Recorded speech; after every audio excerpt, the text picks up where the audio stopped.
So the idea behind all of the work that we're going to talk to you about in this maintenance video is you want the water, the rain, the wind, the fire, you want it all on the outside of your house. You don't want anything coming into the house. So your house has a skin and you want to keep that skin nice and whole, make sure that nothing comes from outside inside.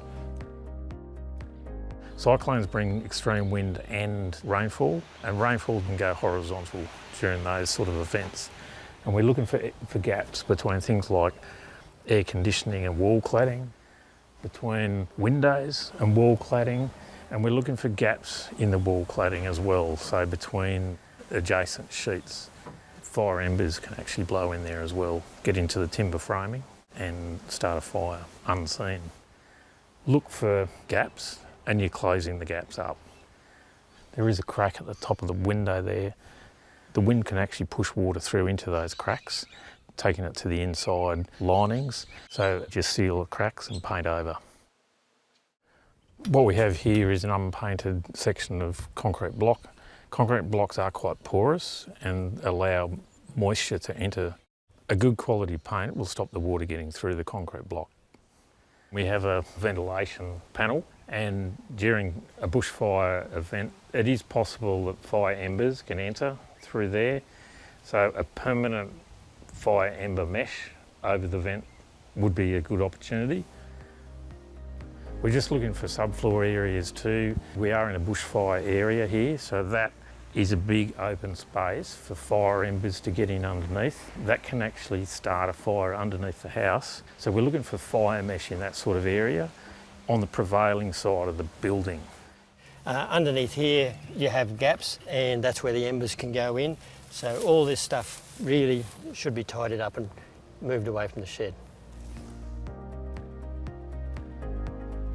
So what we're seeing here is we're seeing a bit of a fall of the land towards the house. This is a potential opportunity for water to start pooling here. There is an opportunity here to raise the ground level a bit, just so that the water can actually fall away from the house, not towards the house. So here we have a good example of getting water away from the house. We've got a downpipe coming down to a little dish drain, really getting the water away from the building envelope. One thing to consider is your wood store. You don't want your wood store underneath the house. Embers will get into that. That wood store will catch on fire. There goes your house. It's the same with your firewood if you have a wood stove. Don't stack your firewood up against the side of the house or the shed. Put that in some dry area away from the house. If you've got a eucalypt forest, you'll tend to have litter like that on the ground. That doesn't flare like grass will, but it does sustain fire, and fire will carry across that and go right into wherever the litter lies. We were looking at the outside of the shed before. There's enough here to catch on fire. That will then involve that part of the shed there, and then that's very close to the house, and the house can then catch fire from the shed burning. Good to identify the water source that you're going to be using if you're fighting your fire around your property. One thing this should add is a 2-inch Camlock male fitting. That allows fireys, if they're coming here to help you, they can draw water out of this tank. I've also got here some exposed poly pipe lying on the ground.